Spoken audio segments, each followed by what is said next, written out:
자, 그래서 최근에 이제 그래가지고 지금 추경 편성한다 그러잖아요. 추경 편성. 국세가 잘 거치고 있다 이거야. 세금이 잘 거친다 이거예요. 이런 얘기 하고 있죠. 예? 자, 이거 봐봅시다. 이것도 경제 정상하고는 거리가 멀어. 자, 국세 수입이 1월 달에, 올해 1월 달께 나왔으니까요. 52조 9천억 원을 거쳤어. 처음으로 역대 최고를 기록한 거예요.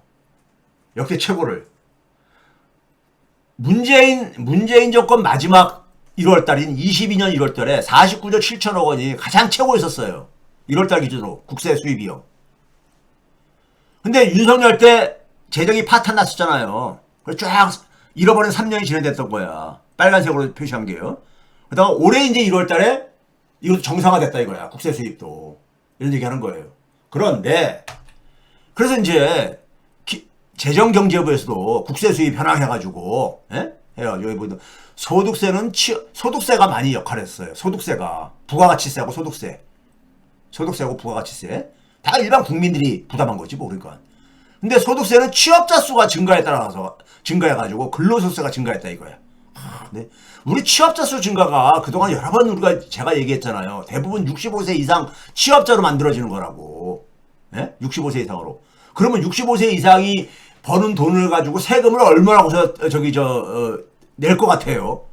이거 아닙니다. 재정경제가 이런 식으로 얘기하면 안 돼. 자, 이거 봐보세요. 이게 지금 보게 되면요. 올해 1월달 2022년 1월달 문재인 때 그러니까 가장 높았다고 비교해서 보게 되면요. 국세 수입이 3조 2천억 원이 증가했어요. 3조 2천억 원이요. 근데 법인세는 2천억 원이 오히려 줄어들었어. 그러면 저기 반도체 잘 나가는데 일부 신문들에서는 삼성전자하고 하이닉스한테 뜯은 돈으로 추경 편성한다 이런 얘기를 하고 앉았거든요. 법인세는 오늘 줄어들었어. 법인세 수입은요. 부가세 수입이 1조 7천억 원이죠. 부가세라는 게 뭡니까? 소비세잖아요. 우리 소비하면 우리가 10% 뛰는 것처럼 자동적으로. 소득세 수입이 1조 9천억 원 제일 많이 증가했어요. 그러니까 소득세하고 부가세가 합해서 3조 6천억 원이 증가한 거야. 일반 국민들이 내는 거잖아요. 예? 그런데 제가 얘기하고 싶은 이게 아니에요. 자, 이거 봐보세요. 이거 봐보시라고. 지난 21년부터 올해 1월 달까지 이게 한 6년간의 흐름이잖아요. 6년간의 흐름인데, 자, 법인세가 어떤 거냐면요. 법인세가 제일 밑에 있는 거야. 법인세가요. 법인세는 아까 얘기했듯이 2022년 1월달에 2조 9천억 원 썼는데 올해는 2조 7천억으로 2천억 원이 줄어들었다 했잖아요. 예? 법인세는 그냥 거의 변화가 없어. 그러니까요. 보게 되면요. 그렇죠? 그런데 그 위에가 바로 위에가 뭡니까요? 바로 위에가 소득세입니다. 소득세는 대체적으로 그러니까는 윤석열 정부에서도 그렇게 증가해왔던 거야. 예? 작년 1월 달에 13조 6천억 원이었으니까 그 내란 정국에서도. 근데 부가세 봐보세요. 부가세가 많이 이 4년 전에 비해서 많이 증가했잖아요. 예? 그러니까 소득세하고 부가세가 이제 그러니까 1등 공신인데, 자, 봐봅시다. 근데 연도별 근로소득세를 한번 추이를 딱 봤어요. 근로소득세를 보니까는, 자, 봐보세요. 2021년도가 최고였었잖아요. 47조 2천억 원 대비 한 거의 얼마입니까? 21조 원 정도, 21조 2천억 원 정도가 증가한 거야. 5년 전에 비해가지고요. 예? 그런데, 이게 이렇게 증가했는데, 21년 전후에 가지고 이게 팍 증가했잖아요. 57조 4천억 원에서 68조 4천억 원, 10조 원 정도가 이렇게, 11조 정도가 이렇게 증가한 거잖아요. 11조가. 그런데, 이게 증가했는데, 이 기간 동안에 인플레율이 21년 전후 4년 동안에 보게 되면 전에는 그러니까 4.97, 한 5% 증가했다면 인플레율이 그 이후에는 한 14%가 증가한 거야. 물가 상승률이요. 최근 4년 동안에. 그러면 되게 물가가 오르게 되면 월급들도 물가 오른 것만큼은 대부분 직장들에서 올라가잖아요.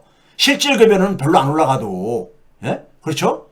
그러면 세금은 실질급여에서 떼는 게 아니잖아요. 그냥 명목에서 떼는 거잖아. 그러니까 이게 물가 상승 효과야, 이게. 근로소득세가 많이 거친 이유가 인플레 효과야. 인플레로. 무슨 일자리가 많이 늘어가지고 한 게 아니라, 예? 이건 좋은 게 아니지요. 우리가 부가세도 마찬가지 아니에요. 소주 한 병 값이 계속 오르게 되면 세금도 그에 비례해서 증가하잖아요. 예? 증가하잖아. 그러니까 인플레가 그래서 우리가 흔히 말해가지고 재정 적자를 해결하는 그러니까 채무를 해결하는 가장 좋은 방법이라고 경제학 교과서에도 돼 있잖아요. 왜? 가격이 오르면 세금도 그에 따라서 비례해서 오르니까는. 예? 오르니까요. 그러니까 이게 일자리가 증가해서 그러니까 소득세가 많이 거친 게 아니라니까는. 예? 인플레이션으로 인해 가지고 명목소득이 증가한 걸로 인해 가지고 그에 따라서 세금도 증가한 거야. 예를 들어서 인플레가 이 지난 4년 동안에 한 14%가 증가했어. 그러면요, 한 300만 원 받던 사람은 얼마가 됐다는 얘기입니까? 14%가 이제 인플레가 증가했으면은, 예? 곱하기 0.14를 하게 되면요, 42만 원 정도, 40만 원 정도가 올라가가지고 340만 원 정도를 내가 받게 됐다고 해보세요. 그러면 실질 임금은 변화가 없는 거잖아요. 근데 300만 원에다가 세금 낸 거하고 342만 원 때 세금 내는 거는 틀릴 수밖에 없지. 더 많이 내지. 342만 원일 때. 예? 그거예요. 이거 봐보세요. 근로소득세 증가의 원인이 취업자라는데 25년 이전에도 취업자는 계속 증가해 왔어요. 대부분 어떤 취업자? 65세 이상 취업자가. 예? 65세 이상 취업자들이 증가해가지고 거기서 세금이 얼마나 거치겠어요. 그렇다면 그 이전에도 윤석열 때도 많이 거쳤어야지. 윤석열 때도 많이 거쳤어야지. 세금이, 근로소득이. 윤석열 때는 65세 이상 취업자가 많이 증가 안 했나요? 그때도 많이 증가했죠. 아, 참, 진짜. 이 관료들이 이런 식으로 해가지고 대통령 눈을 가리고 국민들 아는 사람 입장에서 볼 때는요, 성질 나는 거야. 인플레 올라가가지고 죽겠는데, 세금도 그에 비례해가지고 더 많이 내고 앉아있어. 예? 그러니까 실질 가처분 소득은 오히려 줄어드는 거지요. 실질 가처분 소득은요. 취업자 증가 규모 봐보세요. 오렌지 색깔이 65세 이상 취업자야. 전체 취업자 증가율은 완만하게 이렇게 증가하는 반면에 65세 이상 취업자가 그러니까 지난 10년 동안 쭉 주도해 왔던 거잖아요. 우리 다 알다시피 상식으로. 근데 65세 이상 하시는 분들이 급여가 얼마나 된다고 거기서 세금이 얼마나 거치겠냐고요. 참. 이게 봐보세요. 근로소득세가 23년부터 24년 사이에 3조 6천억 원이 증가했어요. 그리고 24년부터 25년 사이에 그 2배가 넘는 7조 4천억 원이 더 거쳤다고. 근데 취업자 숫자가 앞에 연도 23년부터 24년에 48만 7천 명이 증가했고 24년부터 25년까지는 19만 3천 명뿐이 안 증가했어. 어떻게 취업자 숫자가 더 적게 증가했는데 근로소득세가 더 많이 거치냐고요. 네? 그건 결국 뭐예요? 인플레죠. 인플레. 참 진짜 재정경제부가 이런 식으로 설명자로 내면 안 됩니다. 이거 그러니까 대통령 눈을 가리고 국민들 눈 가리고. 에? 그러니까 재정경제부는 정권 바뀌어도 항상 어느 정권이든 간에 잘하고 있어. 경제가 잘 돌아가고 있는 거야. 윤석열 때는 재정경제부에서 이렇게 하는 얘기 안 했습니까? 관료들이 어차피 해당 정권 잘 돌아가고 있다고 얘기를 해야 되는 숙명에 있다고 하지만은 이건 정권 바뀌어도 계속 잘 돌아가고 있는 거야. 경제는. 예? 항상 잘 돌아가고 있어. 그거 이상하잖아요. 아니 취업자가 그 전보다 줄어드는데 어떻게 근로소득세는 더 많이 증가하냐고요. 이거 여러분들 한번 설명해보세요. 이건 결국 뭐예요? 인플레로 인한 명목소득 증가로 세금이 더 많이 거친 거야. 참 진짜. 이거 봐보세요. 임금급여. 그러니까 명목임금, 명목급여 증가하고 근로소득세가 같이 증가하잖아. 예? 명목급여가 증가하면은 세금도 더 많이 거칠 수밖에 없어요. 참. 예? 소득세하고 부가세 증가 원인은 인플레라 이거예요. 인플레. 지난 4년 동안에 인플레가 엄청 증가했잖아요. 그러니까 인플레를 계산해보게 되면 실질 급여는 월급쟁이인데 2.4% 감소했다고 오히려. 2.4% 감소했다고. 그러니까 여기에 세금은 제외 안 한 거예요. 가처분 실질 소득은 더 많이 줄어든 거지. 세금까지 증가했으니까. 예? 가처분, 실질 가처분 소득은 더 많이 줄어든 거죠. 그러니까는 보통 사람들이 죽겠다고 하는 거예요. 다 이유가 있는 거야. 수치가 그대로 보여줘요. 수치가. 나만 힘든가? 그거 아니에요. 이게 평균치기 때문에 대부분 제가 볼 때는 우리나라 상위 30%에서 그 밑에 있는 사람들은 대부분이 다 이거 겪고 있는 거예요. 대부분이 겪고 있는 거야. 네? 그러니까 이렇게 힘들다 보니까는 이렇게 힘든 상황을 불안해. 고용도 불안하고 노후도 불안하고 다 불안해. 네? 이 불안 문제를 해결해 주는 게 사회가 해결해 주는 거예요. 그게 복지잖아요. 가게들의 복지를 시장에다가 떠넘기는 전략이 바로 뭡니까? 그게 신자유주의 금융화 전략이야. 소위 뭐냐면 자산 축적해라 이거야. 자산 축적. 부동산을 하든 주식을 하든 코인을 하든 그걸로 돈 벌어라 이거야. 알아서들 각자 돈 벌라 이거야. 그게 신자유주의 금융화 전략이에요. 네? 가게한테 각자의 문제를 떠넘기는 거야. 네? 시장에서 훌륭한 투기꾼이 돼가지고 자기 이 불안을 해결하라 이거예요. 자기 불안을 해결하라 이거야. 예? 이게 신자유주의 금융화 전략입니다. 예? 이거 봐보세요. 반도체하고 코스피 상관성이 올해 1월달부터 최근까지 지난주 금요일까지요. 상관성이 거의 98%니까는 거의 같이 움직이잖아요. 같이 움직입니다. 삼성전자, 하이닉스 시총하고 코스피 시총하고요. 같이 움직여요. 네? 그렇죠. 구조적인 문제를 개인이 다 해결하라고 떠넘기고 있는 거죠. 떠넘기고 있는 거예요. 네? 복지조차도 그러니까 복지라는 게 뭐예요? 사람이 그러니까 시장 경쟁에서 나고자가 됐을 때, 네? 이 일자리를 잃었을 때, 그다음에 노후의 소득이 그러니까는 이 끊겼을 때 이런 거 해결해 주는 거잖아요. 복지라는 게 쉽게 얘기하면 가장 기초적인 게 그런 것조차도 다 개인이 알아서 해결하라 이거야. 어떻게? 시장에서 훌륭한 투자꾼이 돼가지고 하라는 거예요. 예? 반도체하고 코스피가 같이 움직이고 올해 1월달만 보더라도 같이 움직이고 있잖아요. 자, 우리나라 반도체 수출 비중이요. 지금 끔찍합니다. 끔찍해. 예? 이재명 정부 들어서고 나서 반도체 수출 비중이요. 예? 거의 30%에 육박하고 있는데 30%에 육박하고 있는데요. 문제는 1월달 아니 올해 2월달만 기준으로 보게 되면요. 37.3%로 꽝충 뜁니다. 작년 1년 전에는 18.4%였으니까는 두 배 이상이 뛴 거예요. 예? 한 산업이 전체 수출에 그러니까는 37.3%를 차지하는 나라가 이게 정상적인 나라입니까? 반도체 빼고는 그러니까 나머지 산업들은 그러니까는 오히려 더 힘들다는 얘기인 거예요. 이거 가지고 수출이 호조. 아니 1년 사이 이렇게 저기 가잖아요. 네? 이 결과가 코스피가 세계적인 변동성을 보여주는 이유입니다. 반도체가 흔들리면 그냥 추락하고 그런 이유가 바로 거기에 있는 거예요.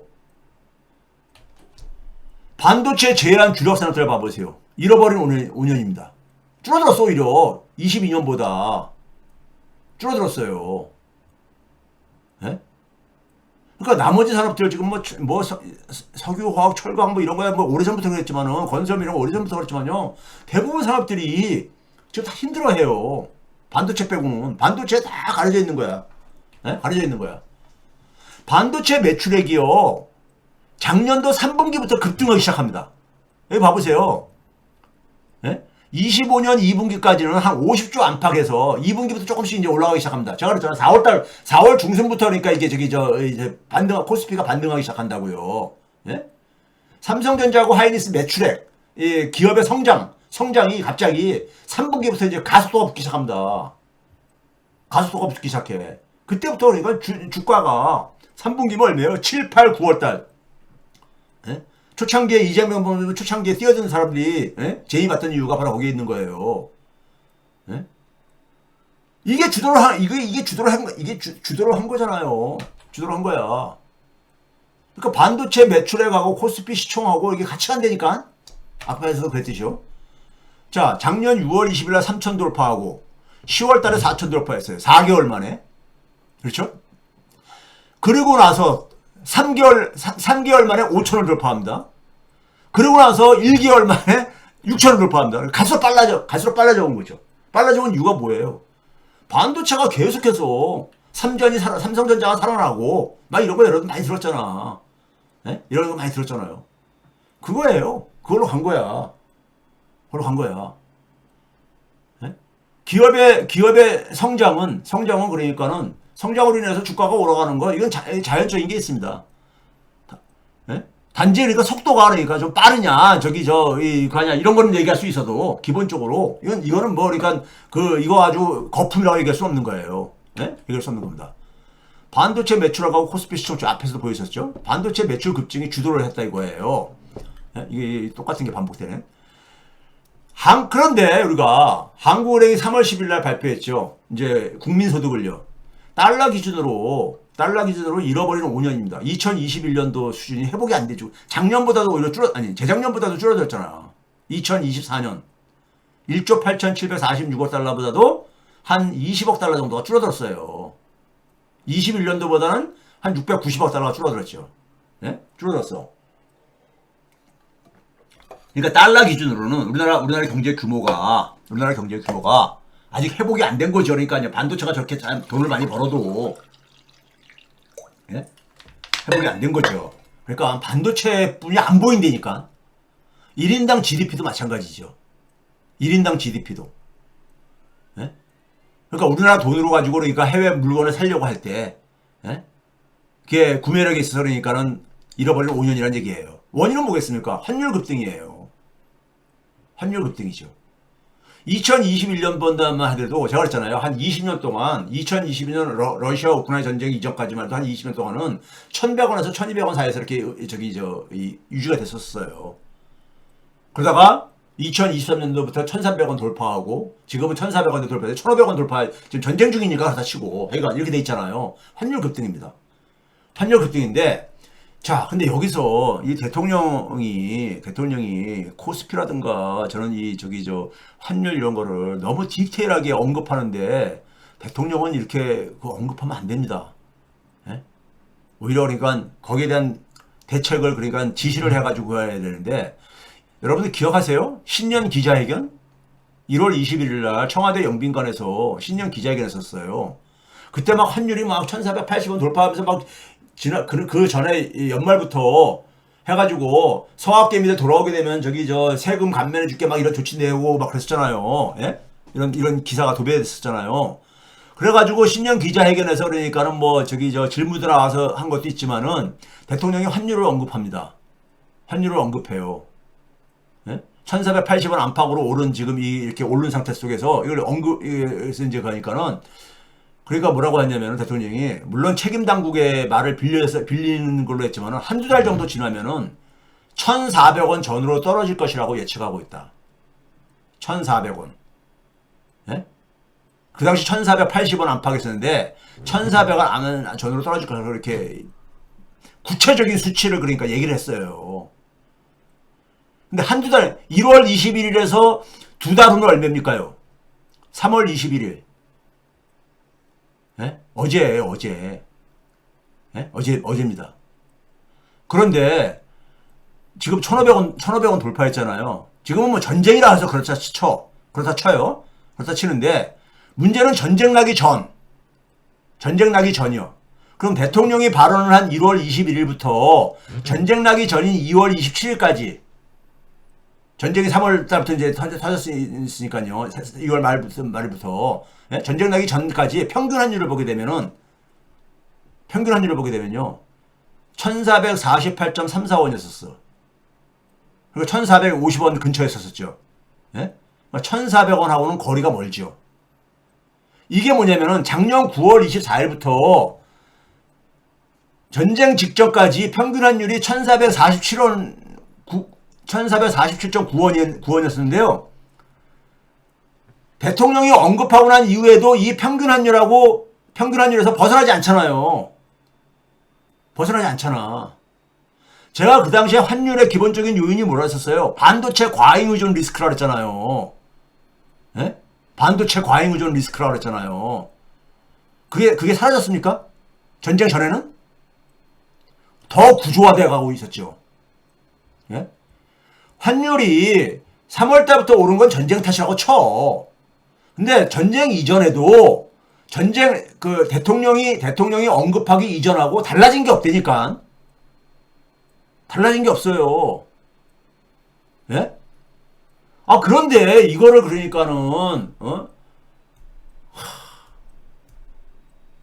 참모들이든 관료들이든 간에 이 얘기한 걸 가지고 그냥 이걸 얘기를 하면요. 시장에서 저 대통령 말 믿고선 저기 했다가, 예? 이거 어떻게 되겠어요, 이거요? 1,400원 전으로 떨어질 것이다. 근데 결과론적으로는 틀린 거잖아요. 틀린 거잖아. 예? 이게 전쟁 전 평균 환율이 1,448원이었었다니까요. 예? 그 여기에 대해서 이제 그러니까 지금 주가에 대해서도 이제 그러니까 또 이제 언급을 하시죠. 3월 18일 날이니까는, 예? 주말 시작하기 전에 청와대에서는 자본시장 안정과 정상화 간다며. 아, 저기 저 이렇게 대국민 저기 저 이 공개 이런 건 자주 하시는데, 근데 자주 하시는 건 좋은데, 근데 여기서 그러니까 구체적인 수치들을 더군다나 환율이라든가 주가는요, 이거는 전문가들도 예측하기 힘들어요. 예? 근데 저는 이런 거는 좀 가능하면 자제해 주셨으면 좋겠어. 예? 이게 이제 여기서 이런 말을 했어요. 6천 중반대까지 올라갔다가, 6,300까지 돌파했잖아요. 이게 굉장히 빠르게 올라가고 앉았으니까, 5천에서 6천 올라가는데 한 달 걸렸으니까. 그 전에 4개월, 3개월, 1개월 이게 굉장히 가속도가 막 붙어갔으니까요. 예? 파죽지세로 막 갔잖아요. 2월달까지. 그건 매우 불안했었다는 거야. 너무 빨리 올라가면은, 이게 조정이 뒤따를 수밖에 없다는 것은 좀 주식 투자하는 사람은 다 아는 거니까는. 예? 그러면은, 저는 그래서 이번에 전쟁으로 인해서 어쨌든 간에 이게 조정이 되는 것도 어떻게 보면 이것도 건강한 과정이라고 봐요. 물론 전쟁이 어떤 양상으로 전개되냐 저것도 달려있지만은. 예? 그런데 향후에 그러면 결국은 뭐냐면 우리나라 코스피의 조정은요. 반도체가 결정하는 거야. 반도체가 끌고 왔으니까요. 반도체가 끌고 왔으니까요. 그렇죠? 그럼 3월 달에 그러니까 조정되는 데 속에서 대충 힌트를 얻을 수가 있어. 앞으로 우리나라 코스피의 조정은 뭐가 결정할 것인지를. 예? 그러니까 금융감독원도 같이 대통령이 그런 얘기 하니까는, 예? 소위 말해서 인버스 투자라든가 레버리지 투자 이런 것들에 조심들 하라. 예? 이런 경고 사인을 내고 앉아 있고요.